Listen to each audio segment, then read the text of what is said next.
Well, hello everyone. Hey there. How's it going, David? Good. We have a whole lot to pack into our show today, so we're going to get right into it. Let's get started. We'll go through our usual segments. We'll cover whether or not there's some good news, which I think that there is. We'll talk about AI and all the happenings related to AI. We'll jump on the highway to the danger zone and talk to you about a couple of breaches that you should know about. And we'll end with a vulnerability that was actually found by Varonis security researchers, Varonis Threat Labs. As always, we try to make these sessions interactive, hang out with you, our audience, whether it's via the chat and the Q&A. I even think our producers have some polls in store for you today, so we'll be looking forward to your participation.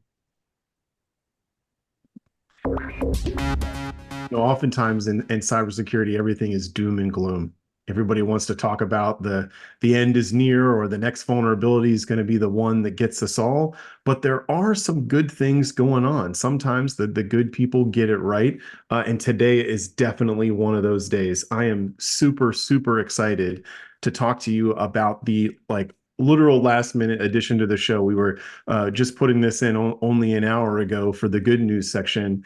And I'd actually call this the mighty good news section if you were asking me, as an executive order from President Biden to protect Americans' sensitive personal information like their genomic, biometric, personal health, geolocation, financial, or other forms of personally identifiable information needs all the protections that it can get. And so what exactly does this represent? Well, President Biden has issued commands to various departments of the government, including the Department of Justice, to issue regulations to protect information, establish greater protections on government data, and set very high security standards to prevent access to American data by countries of concern. Now, David, I've made it pretty clear I am pumped up about this, but what has this got you? How do you feel about this? I think especially with some of the other stuff that we'll talk about later on in the show about kind of information asymmetry and asymmetrical sharing, this is an interesting kind of like take on this and needed. We need to be very conscious of where the data is going and the direction that it's going in. And if you share data with an organization or a country that doesn't take care of it, it's like posting it pretty much freely on the internet. So taking some steps to kind of put some consciousness and deliberation on where the data should be going, I think is an important step. And they're not the only ones doing some good things in cyberspace. OpenAI is taking some actions to prevent unauthorized use of information as well, but more on the generative information side. They're actively policing those who make queries and try to abuse Chat GPT. And so far, they've actually come out and said that they've removed threat actors from Iran, North Korea, China, and Russia from the platform, while simultaneously making a commitment to continue to police these abusive queriers. I hope that's the right thing that we would call them. But so I gotta say, David, for me, it smells a lot like the whack-a-mole game that we play with ransomware actors, and I wonder how effective removing actors from the platform is going to be. At the same time, though, I'm sure that OpenAI is probably leveraging AI to find people that are abusing their AI, and so, attempted abuse might only make their detectors even better. Yeah, I think when there's something clearly going on in terms of, and we've talked about this, threat actors are going to get better with AI, right? That there's no reason that they won't be able to leverage AI to write better phishing emails, to write better, potentially malware. I think there've already been some proof of concept malware written by AI. So, if we can spot them and kind of eliminate that activity, it certainly seems like a good idea. I agree with what you said, though. I think it's going to be hard to kind of stay ahead of like people creating new accounts, and using VPNs to, masquerade where they're coming in from. It just doesn't seem like it's that hard to get a new account to take advantage of these AIs. And as more of them become available, it's going to get even harder. Yeah, and talking about whack-a-mole, right? Domains go down, bounties go up. Shortly after the recent takedown of LockBit's servers, the State Department is offering a $15 million reward for taking down the LockBit leaders, or 5 million for one of their affiliates. Now, when you look at a takedown, right, they are effective at disruption, but I think it's important that you realize that these established ransomware rings, like a LockBit, Alpha V, or Alphi, well, I don't know the pronunciation of that, but maybe someone in our audience does, and Black Cat, they're about as resilient as cloud service providers. You knock down their infrastructure, they're up again the next day. And so while it's important for law enforcement to take steps like disruption, because you might be able to interrupt like an important breach that's in progress, or even disrupt actors, disrupt the flow of Bitcoin payments to actors, I'm sitting here and wondering like how much of an effect is this really going to have? And David, maybe you'll be able to tell us. Yeah, I think it's clear that they have a pretty good business continuity plan, or disaster recovery. This we still there's a report here out of Sophos that they've spotted the ransomware builder, LockBit's ransomware builder, in 30 some new ransomware attacks. Though they do believe it's being used by a different threat actor, if I read that correctly. These new ransomware attacks, by the way, are exploiting a vulnerability in Screen Connect, which is a product by ConnectWise. This has been patched. By the way, this is another trend that I think we're seeing is a day after the security update was released by ConnectWise. The the exploit was in the wild, right? And it was being used. It seems like threat actors are reverse engineering the security updates to create a vulnerability, or to create I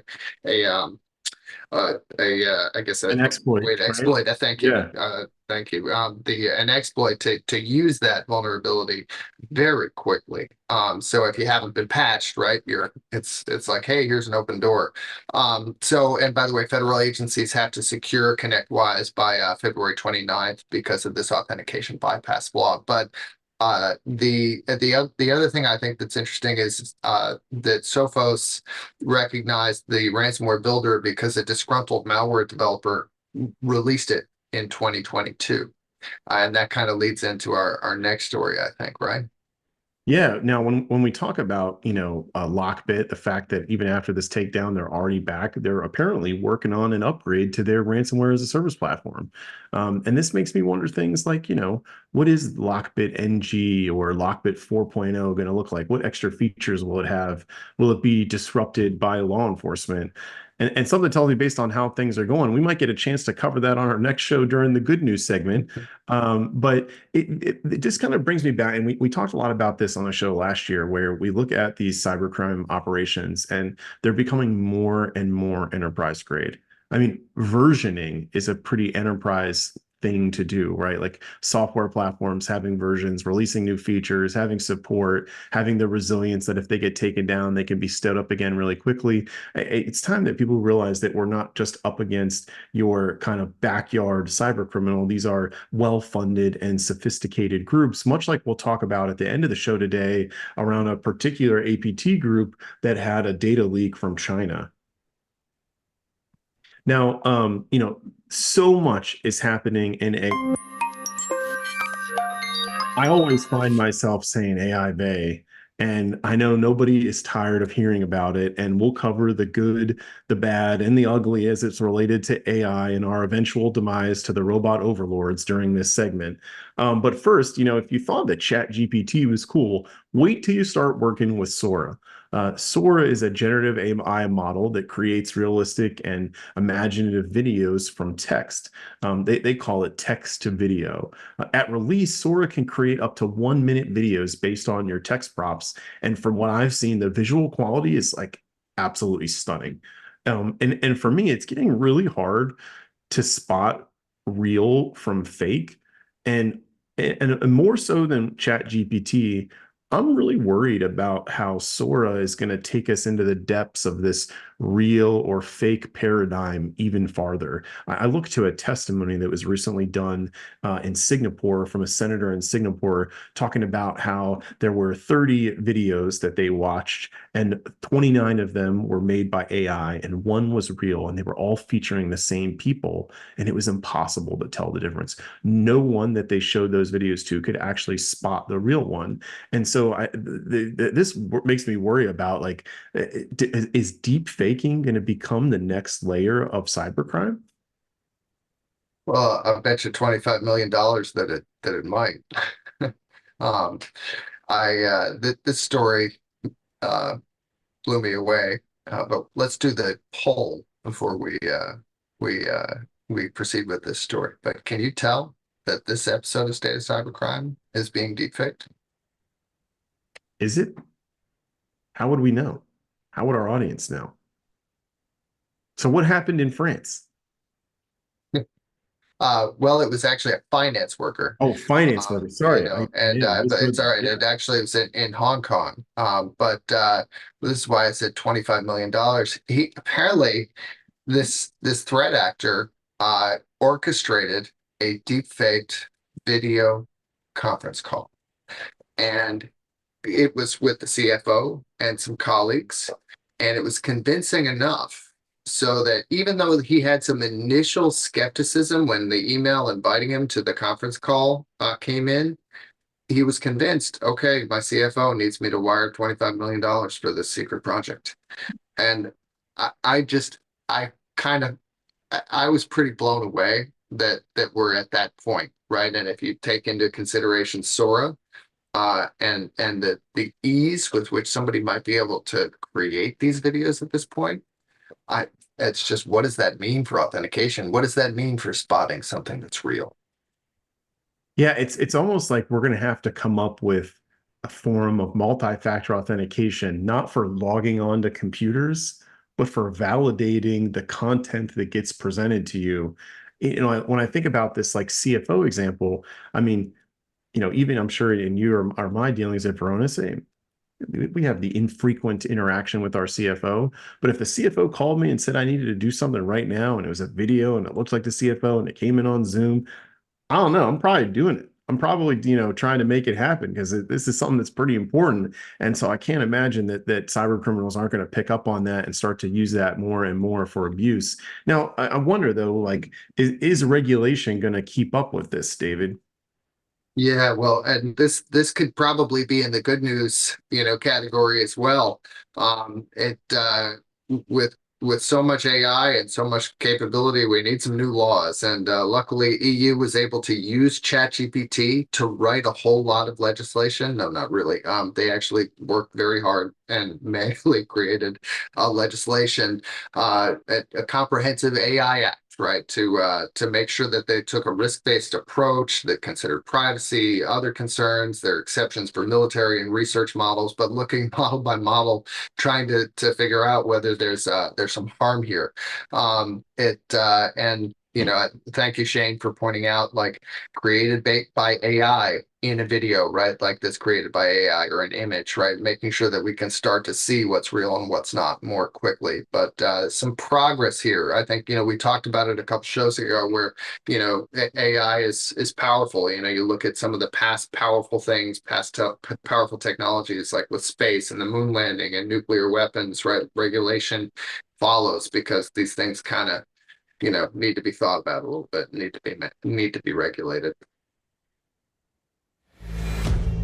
Now, AI happenings, good news, not the only things we were going to talk about on the show today. There are a couple of breaches that happened that really make me step back and wonder, are we keeping up with the bad guys?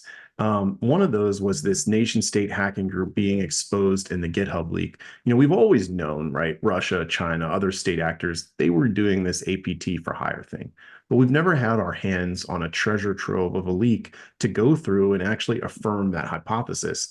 And this leak from iSoon, a private Chinese APT for hire group, provides really strong insights into how state-sponsored hacking groups work, who their targets are, the tactics, the tools, and the techniques that they use. And particularly what we saw with iSoon was they targeted foreign intelligence officials across the UK and various Asian nations in collaboration with China's Ministry of Public Security and the military, largely by targeting the mobile devices and network access points used by those officials.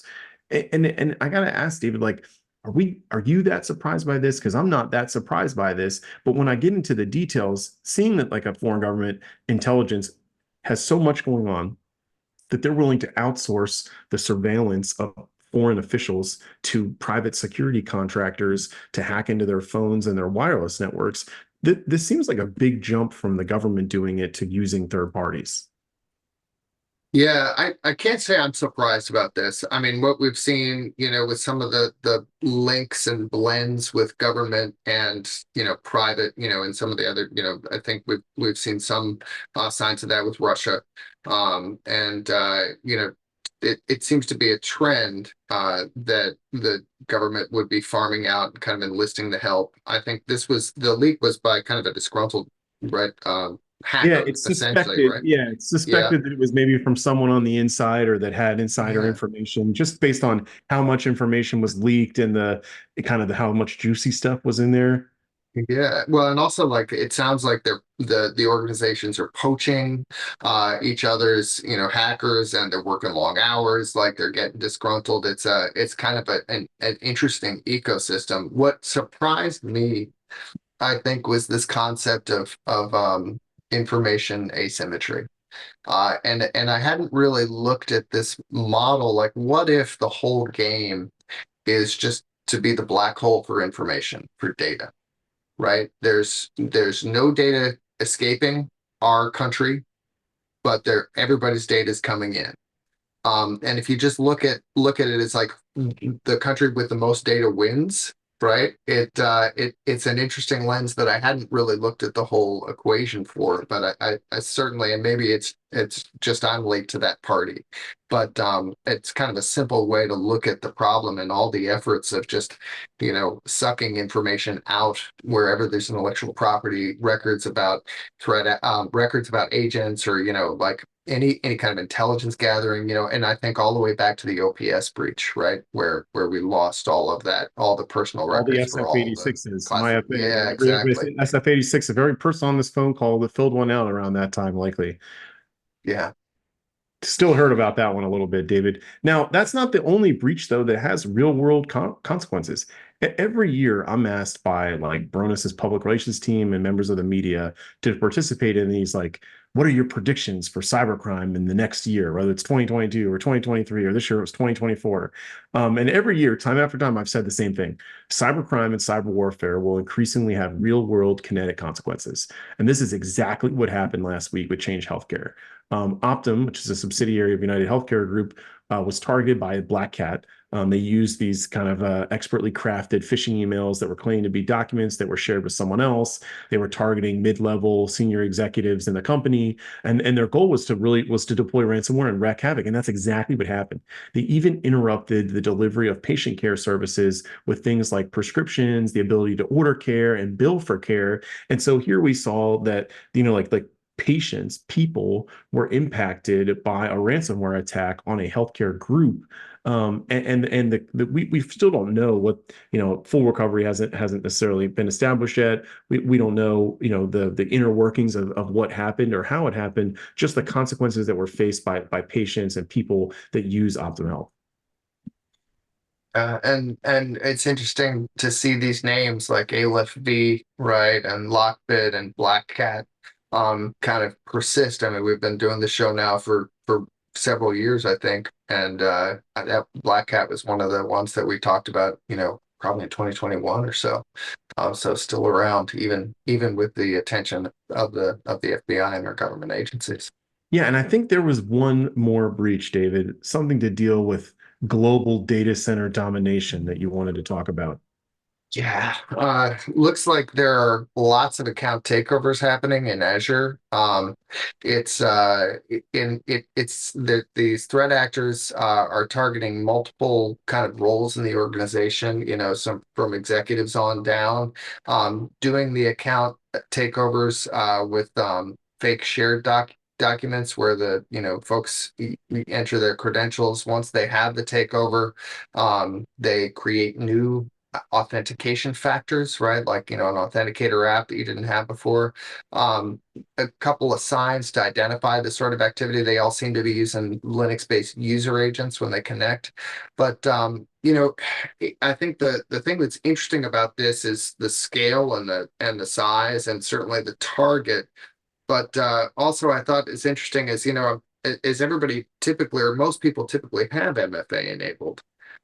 And also with the number-based MFA, you know, I think it's worth talking about, you know, how you can't sleep on this stuff, right? Because you can bypass that just with, I believe, a token, right? Yeah, If you, but you know, we see this cat and mouse game where when it's easier to do the password reuse, the brute force and the password reuse becomes really popular. When, you know, MFA advances like this number schema, what we see is a shift back to compromised devices, grab credentials, grab tokens, reuse tokens that, you know, have already maybe, you know, made it past that MFA or don't get reprompted for MFA for so much time or based on geolocation. And so the actors are going to come at you with whatever works. And it seems like the kind of classic password reuse, MFA fatigue still working. yep, it's Now, cat mouse. yes, and to kind of end out that cat and mouse game, let's talk about a couple of vulnerabilities that Varonis Threat Labs found in Salesforce, specifically in their Apex. So just about every episode, whether it's Devere or other means, we're always talking about some new finding from Varonis Threat Labs. This latest one is a series of vulnerabilities in Salesforce's Apex that could lead to Salesforce data leakage or data poisoning or even denial of service. For those of you that are like completely foreign to security in Salesforce, think of Apex for Salesforce akin to JavaScript for Java. I'm sure a lot of security researchers and our security researchers do the exact same thing. You know, they try various forms of code injection, poisoning, and obviously it's in our efforts to help Salesforce improve their security. So we always share these findings and, you know, practice responsible disclosure and things like that. But ultimately, like, what do these vulnerabilities mean to you if you're running Salesforce? That an actor could use them in order to leak data, corrupt data, or even do denial of service of different functions inside of your Salesforce. I'm actually going to ask our producers to drop a link to that blog post in our chat in case anyone in the audience wants to dive in a little bit more. As David, you know, we've actually gotten quite a few questions so far in the show today, and I want to take a minute or two. If our audience wants to read more, our producers will drop a link to that blog in the chat. And let's go through some of the Q&A that came in today. So I got one from, and I hope I pronounce it right. If I don't, you can correct us. It's either Yabez, Abraham said, "I'm curious about this executive order. How is it different from HIPAA?" Yeah, um, that's a great question. I feel like this, when I read through, and it came out this morning, right? So I did a quick Yeah. read through. It seemed to be, first of all, cover not just a specific kind of information, right? It seemed a little broader in terms of the, you know, not just healthcare or not just so specific. But it also kind of targeted the, you know, the mechanisms that companies use and organizations use to decide whether they should share data deliberately with a third party that may or may not be in another country, like a friendly nation. Really, that's the thing that I thought was something I hadn't seen before, is there are countries of concern that you may not share information with. Data, and especially these data elements that are being called out as deserving of these extra protections. Another really sage comment that we got was from John, which was around, what about like offering bounty rewards for information leading to the takedown of these networks and trying to actually target paying people that operate the APT networks? So maybe we can convince and maybe pay more to the APT operators than the APT themselves are paying those people. Yeah, it's I think enlisting some more help in the right way is usually a good idea. And I'm trying to think of ways that that might backfire, and I think there's some wisdom in that don't hack back, but from an information perspective, that if done in the right way, that might make a lot of sense. Yeah, and I think that that just about wraps it up for today's episode of State of Cybercrime. For those of you that might have tuned in late, we'll send out a recording, but this show is made possible by you, our audience. So on behalf of myself and Varonis, we super, super appreciate you being here today. If you wouldn't mind taking a couple minutes before you drop and filling out a poll, we really appreciate your feedback. We always improve based on your feedback. So thanks so much. And any last words, David? Just thanks everybody, and thanks for the lively comments. It's exciting and fun to read.